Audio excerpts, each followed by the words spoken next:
Welcome to Realm for fun and enlightening multidimensional interviews. Hello, Diana. Hello, Karin. How are you doing today? I'm not bad. How are you? I'm pretty good. So I think we have an idea who's going to come on. Let's see. Let me see if I can say that differently. I think we have a vision for who's coming on today to talk.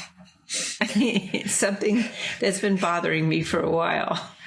Yeah, they kind of like piped up and said, okay, yes, we want to be on. And they are my eyeballs, right? Yes. Well, not just your eyeballs. I guess maybe it's just your eyeballs. But it's not like a pair of eyeballs, meaning it's like one unit. It's like they're each individuals. Oh, so we have two guests today. Two guests, right? Two guests. Like twins, right? They like identical twins? Yeah, they may look the same, but they've got completely different personalities and minds and consciousnesses and energies. Okay. I'm not one of those symmetrical looking people, so I don't even know that mine actually look the same. But they are the same color. Yeah, okay. And they are on the same face. Yes, they are. They are on the same face. All right. So welcome.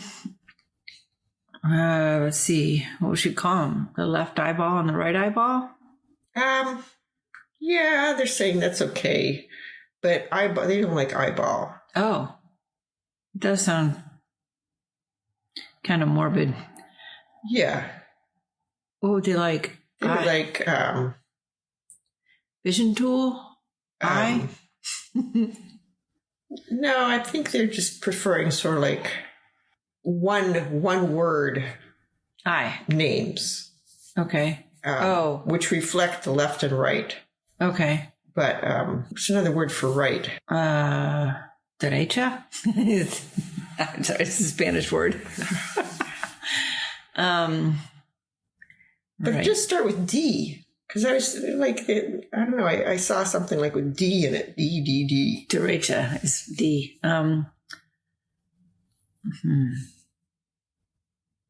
Okay, no, there's direct. Oh. Direct is which one? It's the right one. All right. And the left one is? The creative? The wanderer? No, sometimes it starts with S. S? Yeah. Soft? Direct and, what's your name? Come on, what's your name? Silo? Shiloh? Direct and silent. Direct and silent. That's it. Mm-hmm. Okay, this is getting loaded already. Direct and silent. Sure, the words are loaded with all kinds of... Well, this is what they wanted. Opposite meanings. So, direct is the right one. And silent is the left one. It's the left one. Okay. So, interesting names. Is there... You had mentioned earlier that somehow both of them are feeling fatigued.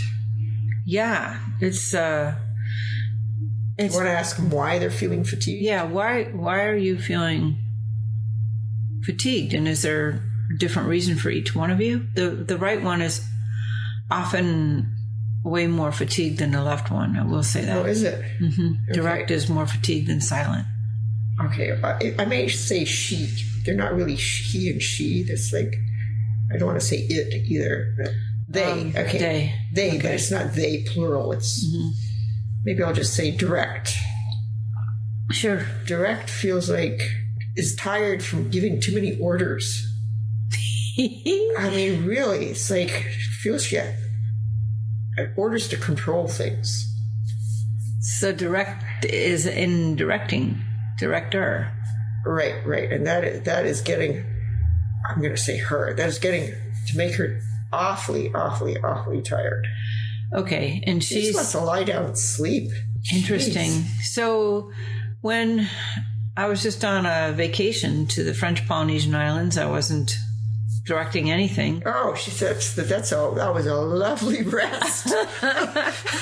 2 weeks, no computers, very little phone, nobody to direct at all, nobody directing me. It was just she said she had such a good time. It was just so lovely to relax and not do anything. It was almost like on the way back, she started having to work. Now, who's directing? The eyeball's directing? Or the eyeball is directing, yes. Okay. It's like... What? And it's like, they're not... Direct is not taking any directions from anybody else. Direct is directing. Direct is directing. So it's kind of hard to, like, imagine this, because sometimes you feel like, well, your higher self is directing you, and that would be directing the eyeball where to look.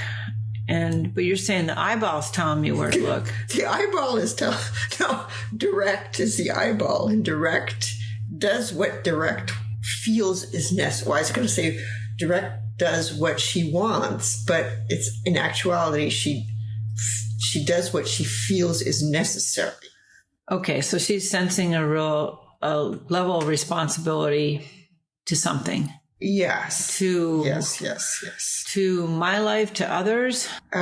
It's to you in the world and the universe. She feels like she has to take charge somehow. Well, it's really interesting that an eyeball would take charge.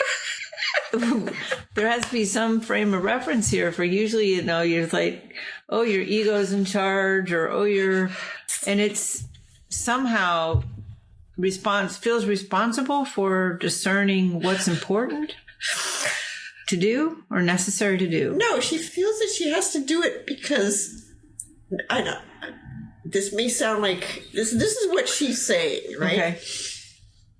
Because she feels like you can't do it yourself. Me personally can't do it myself. So the eyeball. Silent is starting to say something. Okay. Right? You might as well give Silent a voice here, because Silent is done being silent, I think. And Silent is saying, okay, she sometimes tries to interject and kind of like stop direct from taking over everything. Because she knows that's kind of like not the right way to go. Mm-hmm. But she's much lesser in power. She's much less powerful. And why is that? Why would one of the same person, the same head, the same face, one eye have much more power than the other? They don't know. They don't know how that happened? How long has it been happening like that? Oh, probably ever since you're born. Really? Okay, so Silent wants more rest? Silent doesn't want more rest. Silent wants to have more of an equal say in things. So if I put a patch on direct, you're going to have not put a real patch on there, but kind of like a spiritual patch, or something to like calm direct down. Okay. So she doesn't feel like she needs to get into this frenetic kind of activity to control everything. And this is all coming from an eye. I'll quit calling it an eyeball. An eye. So, and sometimes they really like each other. Sometimes it's like they're ready to sort of like start wars with each other. So wow. So is this the same for other people, or is it just me? They don't know this. They don't know. They can ask other parts of your body if this is unusual. If this is unusual in the scheme of human beings. No, if it's unusual for you. Oh. Right? Well, if it's been happening my whole life. Guys, I mean, usually you think of a human being as having two of everything mostly. Well, except for the internal organs, right? Yeah. So, you have two kidneys. Yeah, yes, that's true. But anyway, it's kind of confounding me, because I'd never heard of such a thing before, where an eyeball's directing me. One eyeball is trying to help. No, they're okay. It's like children, as you said right from the beginning. They're both trying to help. Okay, they both strongly believe that they're helping. Mm-hmm. Okay, it's not like they want to intentionally do you any harm. Right. Okay, but they have two very different approaches to this. So how does this... And it's complicated by the fact that they know what the other one is doing and they don't agree a lot of the time. And it's kind of like they're kind of like, well, not really fighting, but there's kind of like tension and stuff between them too. Right. So is this tension then affecting like my whole head, giving me these headaches and optical nerve pain in the back of my head? No. I mean, it's the frenetic hyperactivity of the right eyeball and the tension between them. Mm-hmm. So silent. I think if you let silent do more work, everything would be calmer. There'd be less tension. Still grappling with the idea of letting an eyeball do any work at all. Well, you can't take that away from them. No, I can't. No. I mean, I'm fascinated. I think this is a first. They want to be, they're part of you, you know. Right. It's not like you can tell them, stop working. No, Don't help me. You know? No, I know, but I'm a visual artist, as maybe some of my listeners know, our listeners know, and I use my eyes a lot. I engage my eyes to be used a lot. So at least I thought I was the one engaging them to be used a lot in my visual work. You know, when I'm photographing and color correcting or painting and creating things, my eyes are very important to me in the roles that I do things as an artist. So I'm just curious. Well, let's try something. Okay. I just thought of this, right? You're going to look at something. I guess you'll get to pick and choose what you want to look at, but you're not going to look at it with both eyes. You're going to look at it first with the right eye and then with the left eye. And while you're looking at it with each of your eyes, you're going to notice what it is that you're actually seeing and the feelings that are associated that come up with what you're seeing. Okay. And then you're going to compare with silent. Okay. Maybe I'll grab one of these pictures of a flower. Okay. Now, it would be good, though, if you don't look at it beforehand with both eyes. Oh. Okay. Well. So tell you what. I'm going to pick a picture. Okay. You close your eyes and then just open one and then the other. Okay. Who's going to go first? Direct or silent? Silent, saying she wants to go first. Okay. So. All right. Well, this is a kind of a blue button flower. Then what are kind of like your first impressions of seeing this? I saw the white puffy center of it and the like little angels and softness coming from the whole image, just rising up out of it. But I noticed mostly the white fluffiness in the center. Okay. And can you describe kind of like my feelings? Kind of feelings or emotions associated with seeing this? I guess that it just feels comforting to me. Okay. That'd probably be a little peaceful, comforting and peaceful. Comforting and peaceful. Yeah. Okay. So there's what you're seeing is sort of like nice, soft, fluffy, pillowy things, and then feelings of comfort and peacefulness. Mm-hmm. Okay. Now what you're going to do is you're going to close both eyes now, and then just open the right eye. It's going to be the same flower. So what do you see? I see energy rising up out of the flower. Purpose, okay. Is it a purpose that's calling you to action? Or a purpose that requires activity? I wouldn't say it's either one of those. It's just like the focus is more on the little lines of the stamens and stuff like that come out. So it's more linear and, it's a purpose has maybe a call to action. Okay, it's energetic and purposeful. Yeah. Okay. So what are the feelings and emotions associated with? I don't know. I'm just getting a sense that there's stuff to do. There's a lot to do. Is that a feeling? There's a lot to do. Okay. Now this is the third part of it. Okay. You're going to close your eyes again. And now you're going to look at it with both eyes open. With my glasses or without the glasses? Well, do you need your glasses? You weren't using your glasses these last two times, so don't use your glasses. I wear like just a little bit of help but after a while staring at things, sometimes you want to put your glasses on? My eyes are. So what do you see now?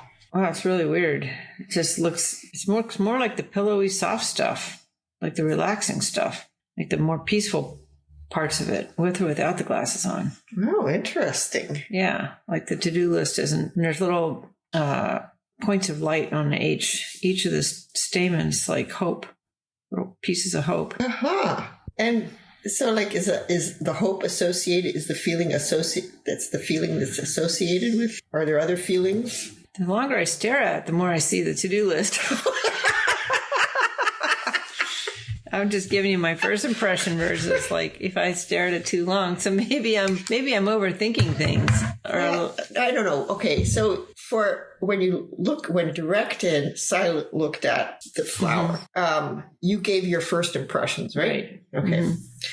Now, what I find quite interesting is that they were different. They're different pictures? No, they're just the same picture, but you described it very differently. Oh, from the different eyes, the different eyeballs. Right. And so it could be that just talking about this is giving Silent a feeling more power, more control. So would Silent eventually change her name from Silent to allow or something like that? Or you got the directing and then you've got the allowing, or the directing and the unfolding. Yeah. Okay. Maybe her name would change to unfolding instead of Silent. Right. So now that you've done this with first one eye and then the other eye and then both eyes, do you sense any tension in there? Or is there any kind of like feeling of like... Well, I was noticing that I felt a little less tension. The more I think about the tension, though, you can conjure it up. Well, yeah, I know. Okay. At first, I thought it was less tension. Okay. There's still a little pressure, more pressure on the right side, just a little bit. But it was less tension at first. Okay. But when you talk about it, I can feel them going, like little kids or kittens. Okay, so now do you have more questions? Because what I can see to resolve this or start to resolve it is, they have to collaborate more with each other. It's like Direct can't be taken over all the time. Right.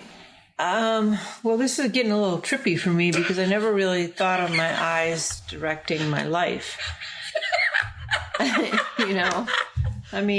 Sitting there and your eyes like, I know this is the way we are when we're infants, it's like when an infant notices something, then their whole body starts to reach for it and they go for that goal. Right. So the vision is very much a part of goal setting. And if the one eye is all goal setting, gung ho, it's almost like that's the type A personality and Silent is a type Z personality and or whatever the type B is. So, okay, now, do you want to, I don't suggest doing this. I don't suggest taking control completely out of Direct's hands. No, that wasn't the point. Or field of vision, or whatever you want to call it. Out of its cornea. But, certainly something has to be done about, this is kind of like, it has got shades of monkey mind in there. Somehow it's like... Monkey mind's supposed to be like transformative mind, or what is it, transformation mind or something? Evolving mind. Oh, the evolving mind. I can never remember that name. It's like, activity, it's like frenetic, like always filling you up with thoughts about what should be done, what are you doing badly, this, that, and the other. Right? So this is not really, it's a little bit like that, but it's, you want the Direct eye to be less controlling. And you want the Silent eye to have more of a say. Or more... You want them to collaborate. You want them to collaborate evenly. So when you see people that are, like one of my eyes is sagging. Which eye sags? You mean You mean the eye itself, or it's kind of like the skin underneath the eye? The eye, I think. Or maybe it's the skin over the eye. Well, one eye is smaller than the other. Yeah, which eye is smaller? Ooh, it's the direct eye. Direct eye smaller? Yes. That's the right eye. Yeah. Oh, it's overcompensating for what it thinks, what she thinks are its deficiencies. Who's she? Oh, the direct. eye. Direct. Oh, she's overcoming for... Overcompensating. So it's like, you kind of like say, to overcompensate for. You're just as good as the other one. Even though you're smaller? Yeah, even though you're smaller. You're just as good as the other one. Well, how did it get smaller in the first place? I don't know. So the direct started directing to overcompensate. I mean, that's a typical story, right? Sometimes you Exactly. It's a typical story. It's a Napoleon complex. Right. It's like the typical... Oh, I'm small. I gotta be strong. Or the female story, It's like I gotta be twice as smart.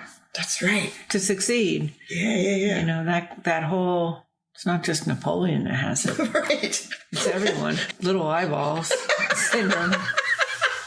All right. You hear that little eyeball? Direct. Okay, so maybe they need some... You know that direct is heard of, like, nice things come in small packages? I mean, it's... There you go. You see? Mm-hmm. Mm-hmm. Direct should not feel bad because it's a little bit smaller.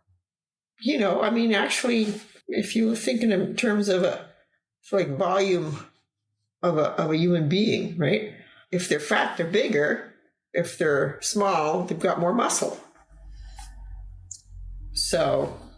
Wait a minute, they're small? Like, I thought heavier people were automatically stronger. You mean heavier in terms of how much they weigh? Yeah, because they have to carry more weight. So they're... Yeah, anyway, I don't want to digress.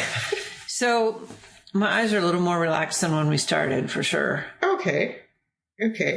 So what other things do you think you can do to actually make direct more relaxed and more... And silent, more involved? Yeah. Well, sometimes you can do that thing where you hold your finger out in front of another object and you can see which one which eyeball has more control over your overall vision, So you see it by the way it moves. If it moves... Okay. If it goes jumping over to one side, then the other side has the power. Okay, and what do you see when you do that? Well, when I open both my eyes and put my thumb right in the center of this microphone and I close my direct eye, my thumb jumps way over to the direct side. Yeah. And when I close my silent eye, it stays right in the middle. Really? What does that mean? Wow. Oh, for me, it jumps side to side equally. That's why your eyeballs are the same size.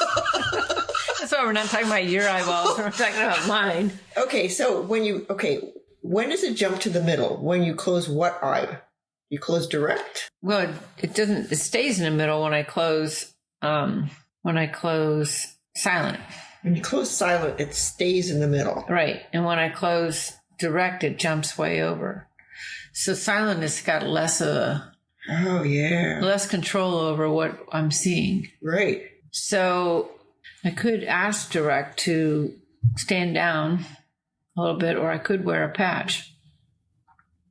You think that'll do it? You think it's okay? Well, so part of it may be that direct's very strong and silent's not that strong. Direct doesn't really like that. I'm sure it doesn't, but somehow I've got to because it's somewhat physical, right? That's what we're looking at, is that physical test there, and it's somewhat physical, right? So silent might be actually weaker than physically than direct. Okay, the physical test in terms of the thumb in front of the microphone, right? Right. But the other test, looking at the flower, right, just gave me different sensations. Was not physical. That was, you actually saw different things in there. Right. So lots of days I feel like I have a lot of things that I have to get done. I should get done. And can I ask Silent to take care of him instead? Yeah, no, I mean, I think you should talk to both of them, Direct and Silent. Right. So Direct will, over time. Ask Direct. Yeah. Remind Direct of how nice it was in Morea. Yeah. How relaxed. When it wasn't in charge. And she really liked it. Really, really, really. Now ask if does she want to replicate that, or at least capture a little bit of that in everyday life here. Yes. She does. She does. All right. Well, me too. just saying. Me too. Okay. And what about Silent? Who is Silent? And so Silent says, "Yeah, okay. I want to be more active. I'm gonna take charge of some stuff. Well, not take charge like Direct, but But in Morea, was Silent more active because Direct was less active? No, there wasn't that much to do.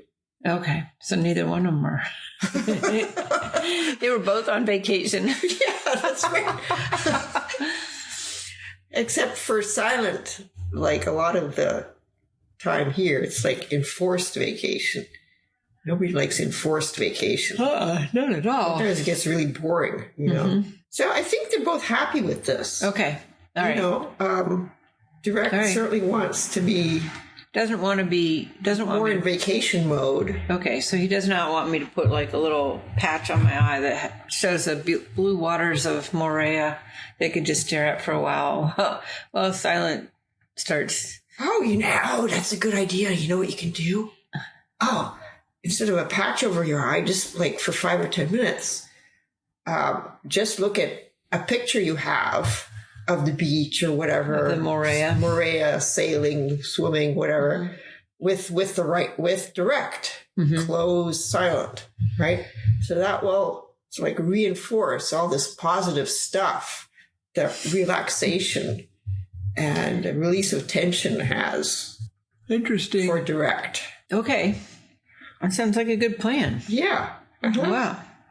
For all your listeners out there, those who study Feldenkrais stuff know that vision is often the first thing that directs what we want and how to get it. Teaches us to learn to roll over and teaches us to learn to crawl and teaches us to learn to walk. And it actually may be running our entire life and we never thought about it. It's true. It's just saying. I mean, it may not just be me. This may be something that a lot of people are dealing with their eyes. That they have no idea at all. Right. But we know that it happens for babies. But then we figure at some point our brain takes over and the eyes don't do the work anymore. No, it's like, Yeah. They've got their own. So do my eyes have any advice for our listening audience? They're telling everybody, take care of your eyes. They're important parts of you. They're valuable. I think people already know all that. Well, yeah. How about this? Talk to your eyes or listen to your eyes and see if your eyes are actually on the same page? Yeah. I mean, I'm sure everybody has had the experience of actually looking at something, whether it's a picture or actually a real life scene, right? And then you look at it again and it's like, oh, I never saw that. And then you look at it a third time, a fourth time, it's like, oh, there's something new. Mm-hmm. Oh, yeah. It happens all the time. Right. So if you've got a director eye. No, if you talk to your eyes, right? I think they're saying it's like they're communicate however you want to. You don't really have to talk to them. You can, talk to them internally or whatever. Mm-hmm. But they're doing their own thing, and you want to integrate what they're doing with the rest of you. Right, exactly. So they're actually a part of your body that you can communicate with. And they do have I want to say they have a lot of control, a lot more than I thought. I mean, I never even thought about my eyes. Oh, no. Sometimes I think, I got a, talking leg and it's telling me something, but I never think of my eyes as like one directing and the other one staying silent. Or it's like, sometimes Maybe you're right. Feel somebody's eyes on you. Yeah. Right? Yeah. And you're not even looking at them. That's true. Sometimes it's, maybe everybody has names that they could come up with for their eyes, or they. Well, they don't necessarily have to name them, but they have to recognize that they've got their own little consciousnesses. Okay. Wow, the consciousness of eyeballs. This is very interesting. Are we complete, or is there something else? Oh, yes. Now, we all have, no, we don't all have two eyes, but most of us have two eyes. But we all have an additional third eye.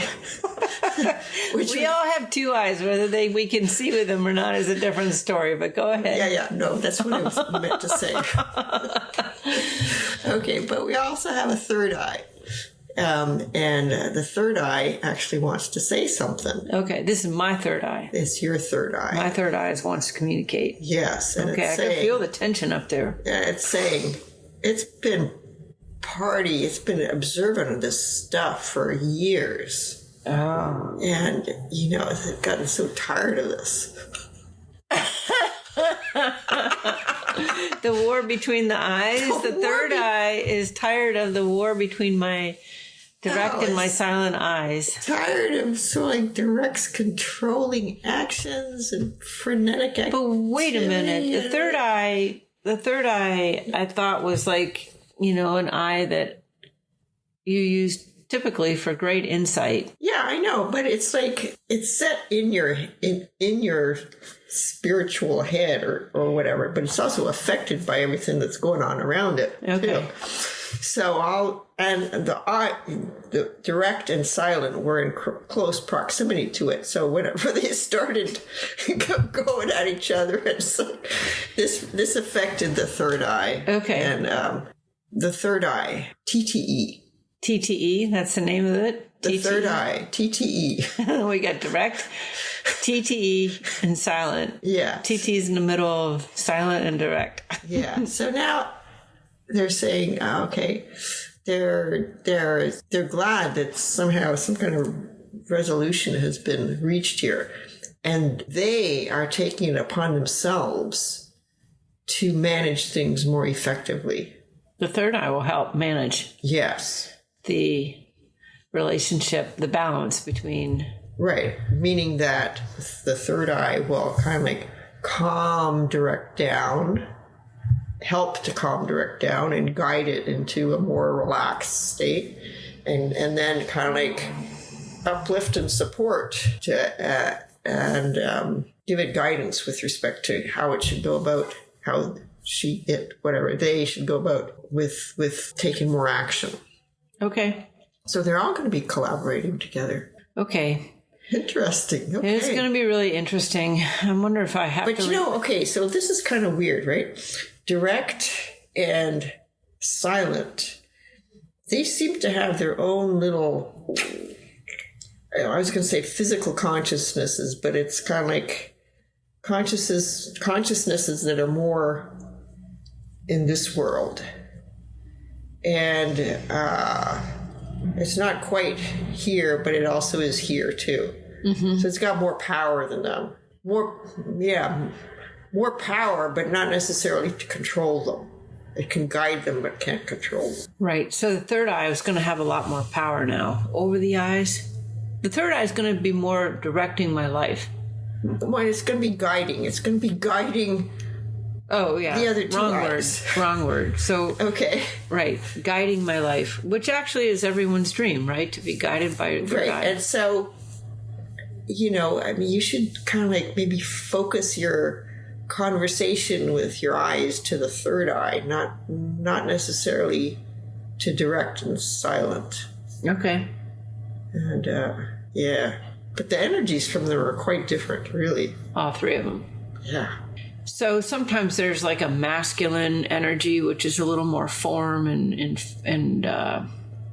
function, and a feminine energy, which is a little more creativity and sort of manifestation on different halves of your body that can be affected.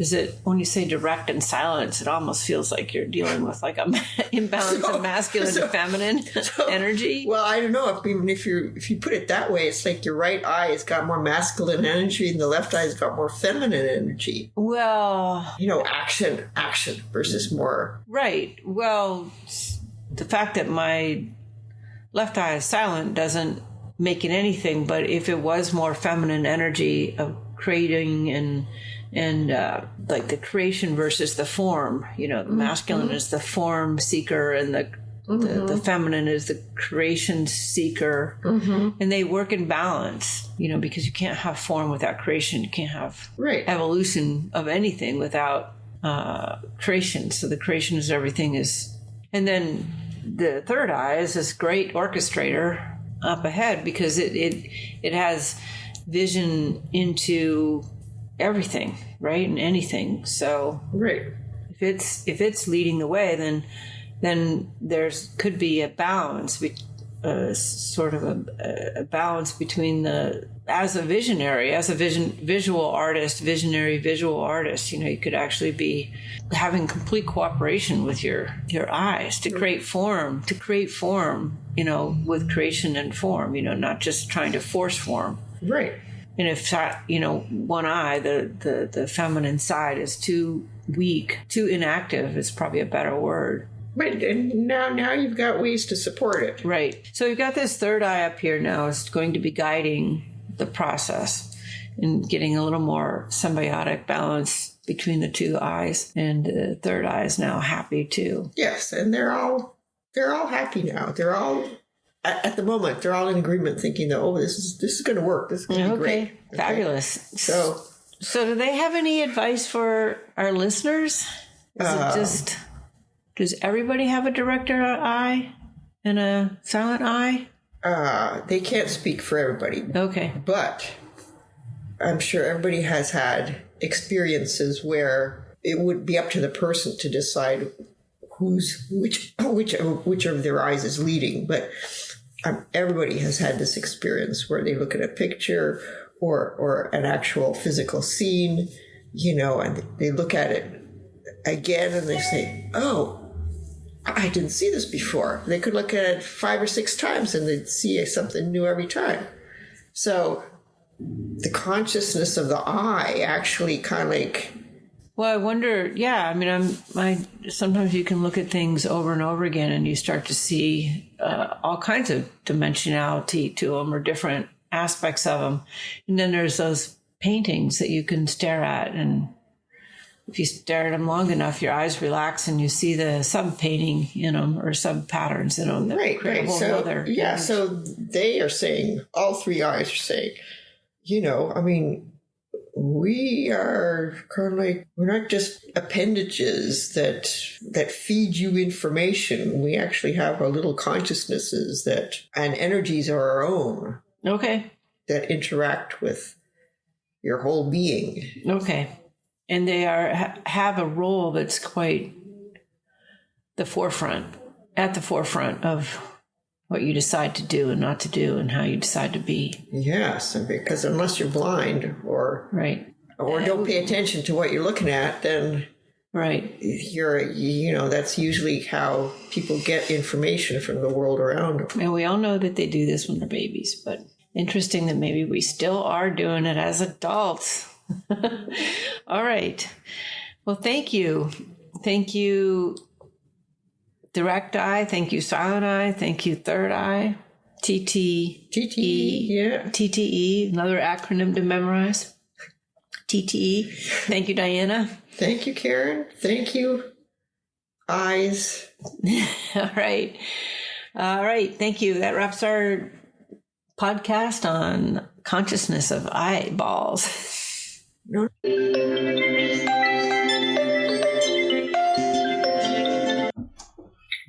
Hey, Diana. Hey, Karin. We're back. We're back a few days later because we have an update on the eye situation that we thought was really important. Right, Diana? Yes, I think it is quite important. So I guess, Karin, you can go ahead and explain the situation. Well, my eyes we're still really hurting. They're not now, but they were still felt like some kind of battle was going on. And the paint was moving back and forth. And all around the forehead.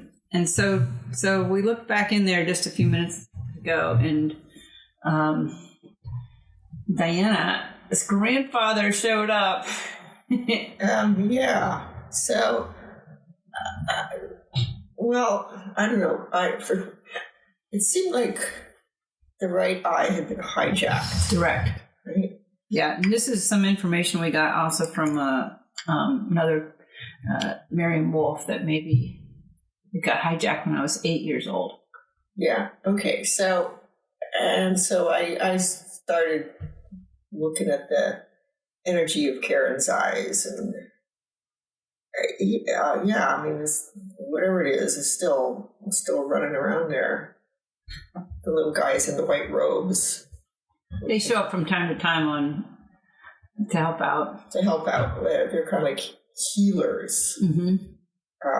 And so there, two of them came down, and they proceeded to try to pull out this imposter or invading energy or that had hijacked Karen's right eye. When I was 8. Yeah, and they were pulling out. They had it. One white little guy had the right hand, and one little guy had the left hand of this thing. They're trying to pull it out and stretch. But the feet were still kind of like stuck on. It didn't want to go. It didn't want to go at all. No. They're trying. So then I thought to myself, well, okay, maybe Reiki energy can do something. So I proceeded to ask the Reiki, no time, no place, or no space, or whatever it is, energy. You get to 0 point, nothing. But oh, sometimes that's called like 0 point, but there's nothing. You come to this real space of nothingness, no time, no space, no nothing. And well, I don't know. For me, it's kind of like just this carpet that's rolling out. Oh, carpet. Yeah. Okay. So anyway, it's Hansho Zei Shanen. Okay, I think I got that right. Anyway, that energy came in, and then my grandfather appeared. I believe I've talked about him before. And I said, okay, we're going back to when Karin was 8 years old. And so my grandfather appeared, and I don't know, he was able to actually prevent this energy from going into Karen's eye, and then he was kind of like holding it in his arms and cradling it like a baby. So he wasn't taking it out, he was preventing it from embedding in there, or how did it get out in the first place? I think he was preventing it from getting in there. He was standing in the way between the... I don't know, but okay. I had this picture of him. Mm-hmm. He's got it in his arms, he's cradling it like a baby, and he's comforting it. Okay. And then that went on for a little bit. I wasn't quite sure what my grandfather was going to do with it. I mean, he's certainly not going to do anything bad with it. He just took it up somewhere. While Diana's doing this, I'm laying down with my eyes closed and trying to get them to relax. And they're finally relaxing, I think, about the time the little energy or entity or invader had started to relax in the grandfather's arms. Yeah. And then at one point, my grandfather said, okay, it's finished. And then I proceeded to put, white light back in there. And then he said, it's finished. And then, I don't know, I mean, he's still kind of around with this little, I don't quite know what he's trying to do with it. But Karin, like, your eyes still feel better. Yeah, they still feel better. Okay. Great. Okay, and then I said thank you to my grandfather and everybody else involved. Yeah, many thanks. It was the Reiki energy and the little guys. And thank you, Diana. Oh yeah, another thing I was trying to do was also kind of like, my intention was not to destroy this negative energy, this imposter or hijacker. So I was just kind of like what was coming out of me at the end was kind of like, okay, just unconditional love for it. And I think that's what my grandfather's doing. Okay, that's awesome. Now, I'm happy to report that my eyes feel a lot better, and it feels like direct is calm and silence no longer silent, even though we're still going to call it silent. Are we going to call it? No, we're not going to call it silent. Well, what does it want to be called now? It's a direct 1 and direct 2. Direct 1 and direct 2. They're like parallel now. Okay. Parallel. They're parallel. And what about my third eye? That's called the guide? Whatever it was called before.